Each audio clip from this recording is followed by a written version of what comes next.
Olá, seja muito bem-vinda, muito bem-vindo a mais um episódio, uma verdadeira aula com aqueles que já tiveram resultado positivo no mercado e agora também estão na fronteira da tecnologia, de produto, nas mais diversas áreas. Você sabe que aqui a gente tem desde CHROs, diretores de RH, a gente tem profissionais de tecnologia, produto, CX, enfim. A gente só traz gente que teve resultado positivo e está agora no mercado promovendo inovação e muitos benefícios para os clientes, para todos nós. E dessa vez a gente vai falar com uma das principais lideranças de tecnologia e produto que tem uma experiência muito boa, porque tem uma visão de consultoria no mercado financeiro, fora dele, enfim.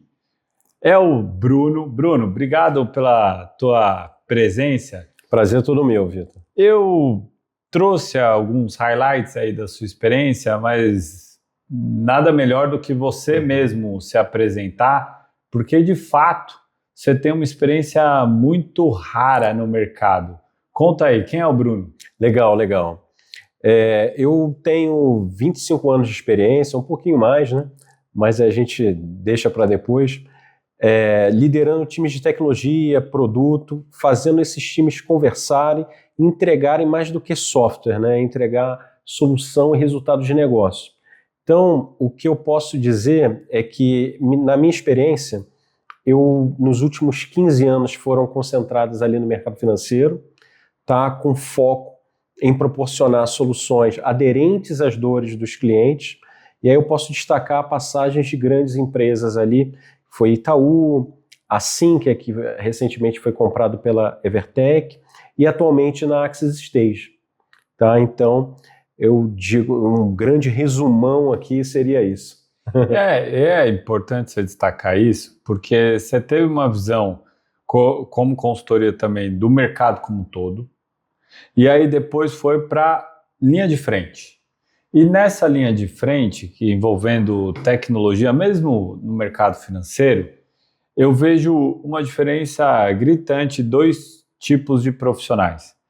Aquele que é tecnologia muito técnico, que muitas vezes ele pode soar até como uma espécie de artista, porque o cara está lá codando e acha tão bonito que ele fica muito preso àquilo.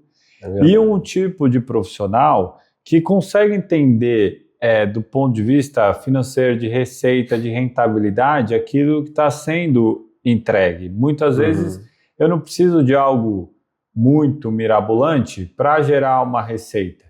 Então tem muitos times de tecnologia e de produto que gastam horas elaborando alguma coisa que o cliente às vezes não quer algo mais simples ou algo até diferente.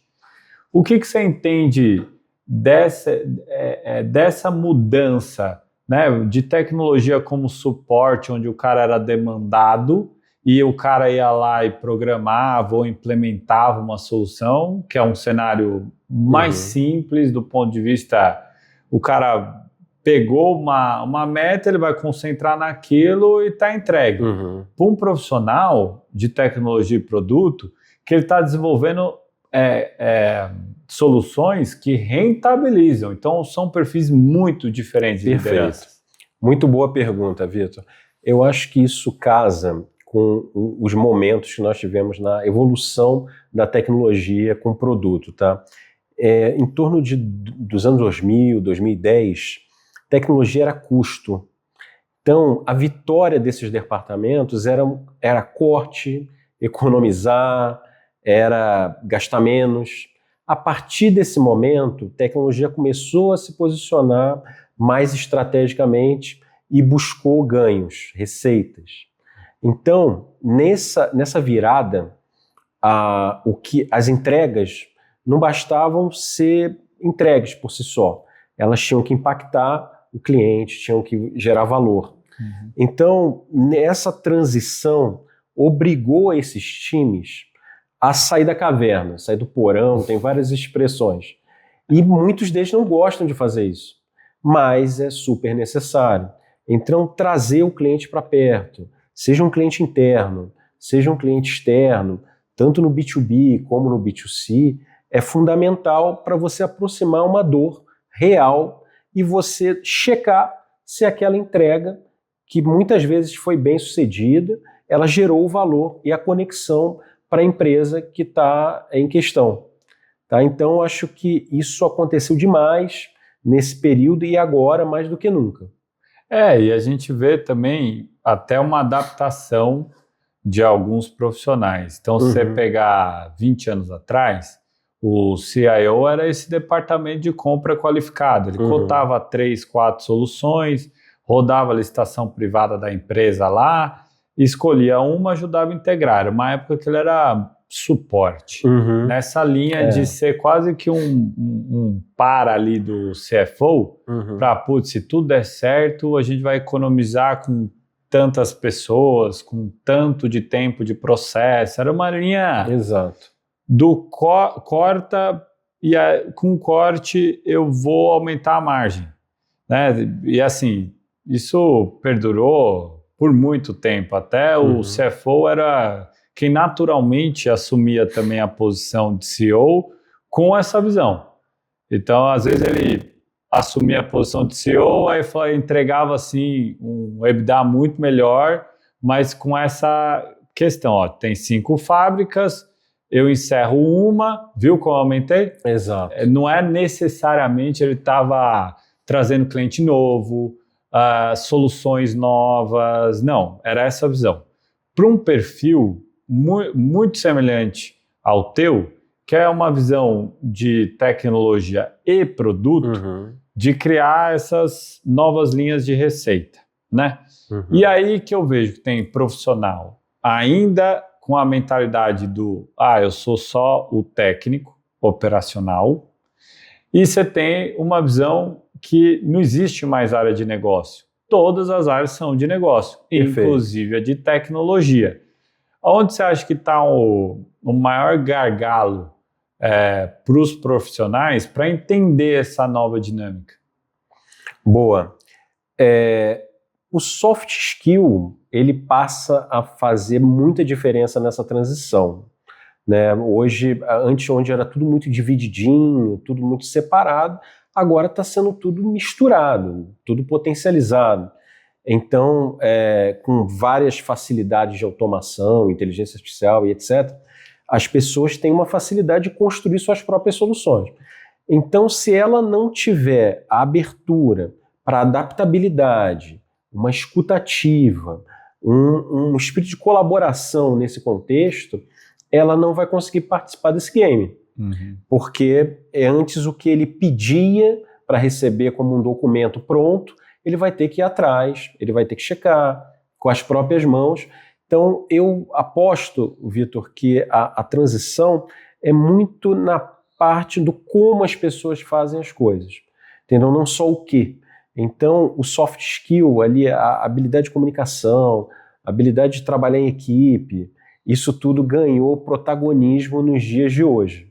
E você tem também áreas que elas, eu vejo que elas existem ou existiram em um determinado período de tempo até o outro profissional ou outra área entender a nova dinâmica. Vou dar um exemplo. Tem empresas, não são poucas não, que separam a área de tecnologia da área de produto. Sim.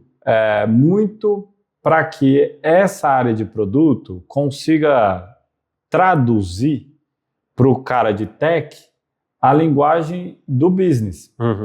Até que esse cara de tecnologia consiga, de fato, atender a área de business. Aí, em algumas empresas, então, exclui toda essa vertical de produto que vira uma função aqui.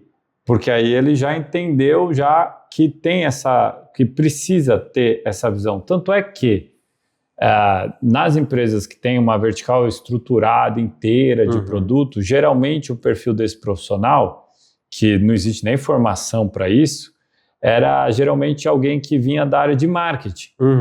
Porque ele já tinha uma noção ali de mercado, tal, aí ele virava o cara de produto para fazer esse depara. Outro exemplo é a função CX. hoje no Brasil, a maioria desses profissionais que falam que faz CX, na verdade, eles estão olhando só a ponta de atendimento ao cliente. Ah, deu BO, vou lá atender. Porque a jornada inteira ele não tem a caneta na mão para decidir. Ah, se for o produto for mais digital, tá em tech, porque o cliente entrou aqui, o botão fica à esquerda, fica à direita. Ah, olha, pode dar churn, como é que a gente vai operar aqui até um upsell? Tá tudo numa outra vertical. Então eu vejo que no mercado, assim, acabam surgindo áreas que às vezes são pontes para uma outra mais robusta, né? Você, por exemplo, você está com hoje tecnologia, produto, né? Operando como um todo. Nesse sentido, você acha que o que falta hoje para essas lideranças de tecnologia, não no sentido de soft skills, mas no sentido assim de vivência ou mesmo ali de conhecimento mesmo, do ponto de vista de finanças, de falar uma linguagem que o CFO entenda, no dia a dia? Como é que chega numa análise do tipo, putz, estamos deixando dinheiro na mesa por causa disso, daquilo, até do ponto de vista financeiro mesmo? Boa. Eu digo que todos hoje precisam ter uma visão de negócio, do próprio negócio da empresa. Isso não é particularidade de áreas de negócio, até não existe certo e errado, mas a maioria dos casos de sucesso que eu observo são as empresas que convergem para esse modelo, onde todos ali têm uma visão de negócio muito apurada. Então, essa segregação de produto, passa um documento para tecnologia desenvolve, isso eu vejo cada vez menos acontecer nos dias de hoje. Então, com todos da empresa olhando para a parte de negócio, naturalmente emerge ali a questão de uma necessidade de entender um business plan, entender como a empresa ganha dinheiro, o financial dessa estrutura. Eu sou suspeito de dizer porque eu gosto muito de produto, então o produteiro não é só criar ali a interface, a experiência, ele vê o pricing, ele vê o canal, ele alinha com o marketing, entendeu? O produto ficou muito mais robusto, muito mais amplo. Então os profissionais que conseguem ter essa visão mais abrangente nesses fatores que eu citei aqui, como por exemplo, vão ter destaque com certeza nas organizações, tanto no âmbito da liderança das equipes, ou até mesmo como execução e especialização dessas funções também. Então, a gente está num privilégio, né? Porque você lidera empresas que têm essa cabeça, essa cultura. Eu também já passei por empresas nesse modelo. O que eu vejo de diferença, por exemplo, na hora de você fazer a gestão, é também como é que a gente passa para toda a empresa essa visão de negócio. Então, vou dar um exemplo. Um all hands que eu seja muito mais transparente do que empresas tradicionais é uma forma das pessoas até entenderem que o que elas estão fazendo, como é que chega na ponta, como é que isso vira receita. Porque tem gente, e o maior número das empresas hoje no Brasil, ainda está em outra dinâmica, o cara nem sabe por que ele está fazendo aquilo, como é que a empresa rentabiliza com aquilo, como é que, sabe, essa falta de percepção. Essa daí eu tenho uma para te trazer, que é um caso de sucesso e eu não abro mais mão. O cliente. O cliente acelera tudo. Independente da área da empresa que você esteja, você tem que falar com o teu cliente. Por quê? Vamos lá.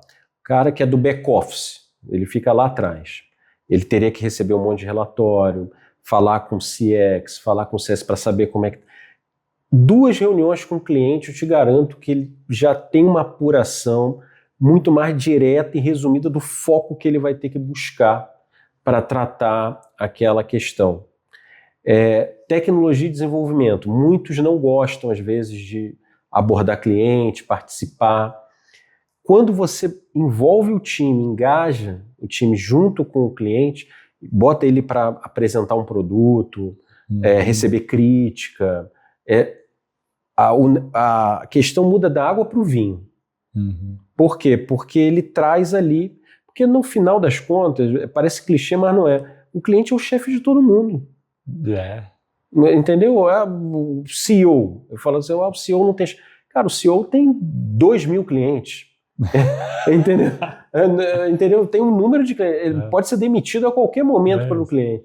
Então, isso que você falou, eu acho que acelera muito esse processo, que era os times obterem essa visão de negócio, porque o cliente, ele agiliza isso num piscar de olhos. No iFood a gente falava comer a própria comida. Vai lá na ponta, experimenta, vê lá, passa um dia lá no cliente para ver como que é o dia a dia. Da outra ponta, opera você, né? Sobe na moto, vai lá no restaurante e vai você operar a tela que o cara tá vendo. Vamos ver. Então, isso realmente faz toda a diferença. Uma das coisas também que eu percebo de diferença assim, brutal de perfil, quando a gente vê cabeça de C-level, tem gente que ainda está naquela dinâmica de se valorizar por número de funcionários. Então o cara senta e fala, putz, eu liderei uma área de 1.000 pessoas. É como que se isso fosse vantagem hoje, né? E hoje a gente está numa dinâmica ao contrário, né? Exato. Se o cara fala que estava com 1.000, eu fico pensando, putz, que tanto ele fazia com 1.000? Então mudou muito de um tempo para cá, porque é isso, não é um ódio a menos pessoas, mas sim, o que está olhando do ponto de vista de eficiência, entrega, esse tipo de coisa. Sendo que a tecnologia evoluindo do jeito que está, você tem uma parte operacional que a gente vai conseguir delegar, mas tem uma parte que é de orientação e liderança para onde precisa ir, que aí continua sendo com as pessoas, né? Sim. Então, assim, total. O que você vê hoje na dinâmica das empresas para decidir até contratação? Preciso de tantos headcounts, como é que eu chego numa conclusão se eu preciso ou não de mais ou menos pessoas? Legal. Essa pergunta é bem ampla. Eu costumo fazer o seguinte, eu gosto de olhar o time, trabalhando, a dinâmica do dia a dia e analisar algumas informações. Como é que esse time trabalhou no passado? Então você vai ter uma referência. Olha, o time tinha 1.000 pessoas, 500 pessoas. Qual a minha referência de crescimento em relação a isso? Tanto do ponto de vista de receita gerada por esse time, assim como da parte de headcount. Então isso te dá uma bússola, um mapa ali para você entender o que você fez, porque a pior coisa que tem é quando chega seja um C-level, um líder numa equipe e sai mudando tudo de imediato, sem escutar. Entendeu? Então, eu sempre faço isso e oriento que meus times façam também, chegar e falar assim, vamos ver como é que funcionou, o que funcionou positivamente, o que não funcionou. E as oportunidades de eficiência precisam emergir do próprio time para você buscar o resultado. Então, na maioria das vezes, o time até já sabe ali o que pode ser melhorado, aperfeiçoado, e podem existir amarras ali estruturais, receios, medos nesse tipo de contexto, de acordo com o drive da cultura da empresa. Então, eu gosto de olhar ali informação, gosto de avaliar a cultura e sentir a dor do cliente ali para saber o que a gente consegue aperfeiçoar para chegar nesse trade-off, mas fórmula não tem. A gente tem que chegar sempre nesse... Nenhum IA, nada disso vai entregar isso para a gente dessa forma, mas ajuda muito a acelerar as coisas, né? Eu concordo com você, e aí essa mentalidade eu acho que é a principal, porque o que às vezes eu via nas empresas, o cara, para sustentar uma cadeira grande de C-level, às vezes ele abria realmente headcount, porque quanto mais pessoas, mas ele fica grande dentro de um jogo corporativo, né? Uhum. Agora, pegando o gancho das empresas que você passou, que sempre cresceram muito, numa velocidade muito rápida, num contexto mais óbvio de marketing e sales, fica mais claro identificar ferramentas. Agora, do ponto de vista do crescimento acelerado em tecnologia e produto, Boa. como que é esse tiro e porrada e bomba? Porque não dá para adorar a pílula, né? Sim, sim. Isso daí é uma característica que foi comum, principalmente nas últimas experiências, né? As empresas tiveram um crescimento bem acelerado e eu digo que isso é muito atribuído à competência em produto, em escala. Então, independente, o B2B já tem uma dificuldade natural pela restrição de mercado, tem alguma coisa mais tailor-made, mas mesmo assim precisa ter o foco na escala. Então, o que eu digo, Vitor, nesses casos, é que por mais que você tenha hiperpersonalização e particularidade, você tem que ter um core, onde você tem um modelo operacional sustentável e escalável. Tá? Isso não é fácil, mas é isso que a gente busca. Por quê? Porque quando você escala ali pessoas, tecnologia e produção com um produto, por mais que você tenha particularidades e personalizações desse cara, você consegue dar uma cadência que sustenta o ritmo de crescimento dessas empresas. Entendeu? Então, escalar com velocidade, sem produto, é bastante difícil, porque você vai precisar crescer em pessoas e muitas vezes, nos dias de hoje, isso se torna extremamente caro e pouco competitivo quando a gente se compara com a concorrência. Então, o produto ganha um protagonismo muito grande em todas as empresas por conta disso. Então, respondendo a sua pergunta mais objetivamente cara, concentrar ali na disciplina de produto. Vamos pensar na solução, pensar no reaproveitamento, pensar na escala. Por mais que que os tempos e movimentos não tenham ocorrido da melhor forma, é importante, às vezes, dar um passo atrás para você conseguir crescer de forma mais veloz e consistente. Duas variáveis que você está comentando que eu concordo muito, né? Assim, que é a infra e a arquitetura que vai sustentar. Eu lembro, eu passei por situações que, assim, você parar um app por um dia para fazer migração de nuvem, passou, era uma loucura, assim, pedir para morrer. Aí antes tinha aquela discussão, é um monolito, aí se eu tiver que mudar alguma coisa, vou ter que mudar o todo. Então, assim, uma arquitetura muito bem desenhada. Em cima disso, a visão do produto, muitas vezes é teste e erro, né? Porque assim, eu vou colocar uma coisa, não funcionou, tenho que readaptar, mas você tem uma estrutura muito bem desenhada, e sólida, fica mais fácil você ir criando em cima, né? A maturidade da competência em produtos compreende isso, porque o ciclo do erro, ele está no processo produtivo. Ele tem uma resposta negativa, onde ele precisa ter um novo incremento ali para fazer uma correção e evoluir, e tudo bem. Tá? Então, isso custou a amadurecer, né, na nossa cultura, mas isso precisa ser feito. Então, ter a ilusão que um produto, um software, vai ser produzido, por mais que seja homologado, testado, e que ele pare nessa primeira versão, é praticamente impossível. O aperfeiçoamento acontece, seja em qual segmento de indústria for, tanto segmento B2B como B2C também, entendeu? Isso é necessário. Então, você incorporar isso na cultura organizacional desse time e também nos processos e ferramentas é fundamental para ter sucesso. E agora eu acho que a gente tem condição até de testar ainda de uma maneira escalonada, né?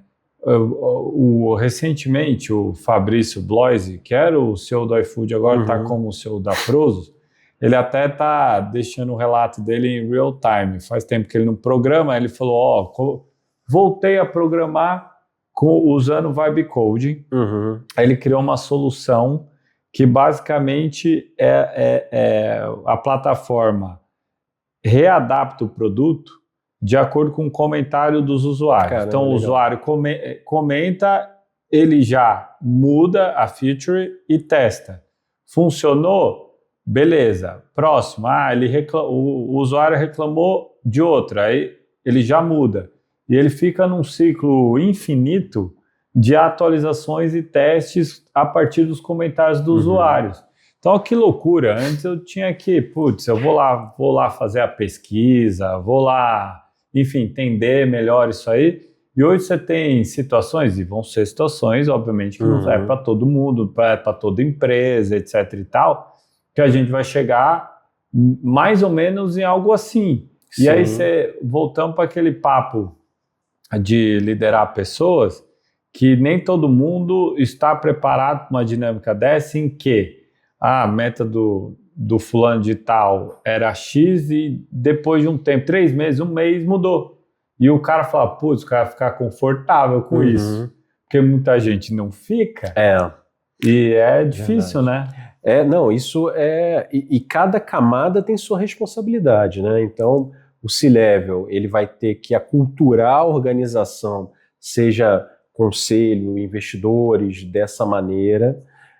O líder de tecnologia, o middle manager ali, vai ter que lidar com essa orquestração e não entender que essas mudanças são prejudiciais e sim necessárias, e transmitir isso para o time de uma forma positiva. Então tem toda a camada de liderança tem sua responsabilidade que está conectada para acontecer isso. Porque o que ocorre nessa mudança que você citou? Quando a gente tinha entregas sendo realizadas e sendo comemoradas como resultados, era muito mais fácil você bater meta. Entendeu? Fez a entrega, bateu a meta. Agora, o resultado que é sua bússola. Então, se você tiver que fazer 5 entregas para bater um resultado, você vai ter que fazer 5 entregas para bater um resultado. Entendeu? Por quê? As empresas começaram a se orientar mais para resultado. Isso que estava na academia, nos livros, na teoria, passou para a prática. Então, os mecanismos de governança, apuração de meta, apuração de resultado, evoluíram para olhar mais o resultado das empresas, né? É mais próximo da metodologia de um OKR para toda a empresa, baseada no resultado, em detrimento, às vezes, que o cara supervalorizava a meta do processo. Então, o cara participa de uma etapa do processo, entregou, acabou, fiz, mas cadê meu bônus? Isso, é uma loucurada, né? Mas assim, tem muita empresa ainda hoje nesse cenário. E aí, Bruno, assim, acho que você até trata do tema, até no seu livro, né? Código não é produto, que eu acho que vai passar para uma geração inteira atual, que é muito tech, essa visão justamente de um CEO que está olhando várias caixas, conectando os pontos, para perceber que aquilo ali precisa rentabilizar, precisa fazer sentido para o cliente. Conta um pouco do que foi esse livro, alguns pontos aqui, sem abrir muito do que está dentro do livro. Não, legal. O livro foi bem divertido escrever, importante que a gente passou por alguns passos desse tema, e o que eu posso dizer que acontece ali nesse contexto dessa parte de resultado, disso tudo, é justamente aquela diferença de uma solução técnica perfeita não conseguir chegar no valor de negócio necessário. Tá? Então a gente aborda esse tema ali um pouco em profundidade, porque se a solução tecnicamente está perfeita, cumpriu aqueles requisitos, por que ele não chegou no resultado, né? E o que a gente discorre ali? O resultado, ele é móvel. Então, ele pode ter acontecido diversas questões. Ele pode não ter sido mapeado o objetivo direito, ele pode ter se modificado mesmo, ter uma mudança no jogo que o que foi mapeado não é mais o suficiente para chegar no resultado.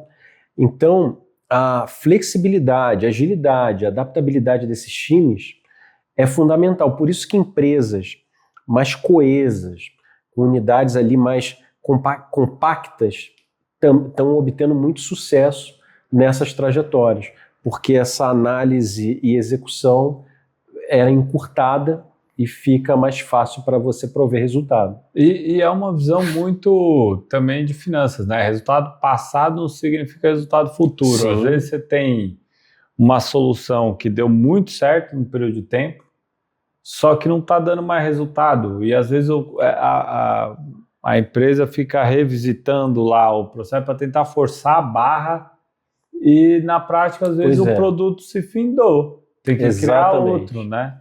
Exatamente. E aí volta naquele tópico que a gente tinha falado aqui. Se você ficar orientado para dentro, você está perdido. Você tem que... até eu costumo comentar muito com os times que eu trabalho, a maior certeza é que a gente não sabe nada. A gente tem que comprovar as coisas o tempo todo. Para quê? Para justamente apurar essa mudança, essa modificação que acontece no ambiente dos negócios. Porque isso é o tempo todo, principalmente na velocidade que as coisas estão tomando atualmente. E aí não deixa de ser um método científico, né? Temos hipótese, vamos testar, validar e não robotizar as pessoas, e o cara tá lá num fluxo do dia a dia lá e o cara não enxerga. Exato. Aquilo que não é técnico, científico, isso você tá trazendo que é. Vamos validar o produto, validar, ficou bonito pra caramba, que plataforma, olha, vários caminhos, vamos ver se é isso mesmo que o mercado quer. Bruno, como é que faz para as pessoas te encontrarem? É LinkedIn? Como é que faz? Boa, isso a gente não tinha combinado. Eu acho que o canal mais que eu uso mais é o LinkedIn. Tá? Mas também tem minhas redes sociais, que eu vou deixar à disposição aqui, mas eu costumo estar aberto no LinkedIn e talvez até mesmo no WhatsApp, se for necessário. Boa, obrigado, viu? A gente vai falar mais vezes aqui, porque eu sempre aprendo muito com você. Não, obrigado você pelo trabalho que a Rede vem fazendo, que a Rede faz, tanto como editora, assim como rede de líderes mesmo. Então, foi um prazer estar aqui contigo, trocando um pouquinho e aprendendo com você também. Imagina. E você que ficou até aqui, meu muito obrigado. Tenho certeza que você aprendeu demais. Não deixa de visitar todos os outros conteúdos, porque pelo menos aqui você tem a certeza que a gente traz quem realmente está dando resultado positivo para as empresas, para o mercado, para os clientes, para a sociedade como um todo. Tá bom? Até o próximo episódio. Valeu!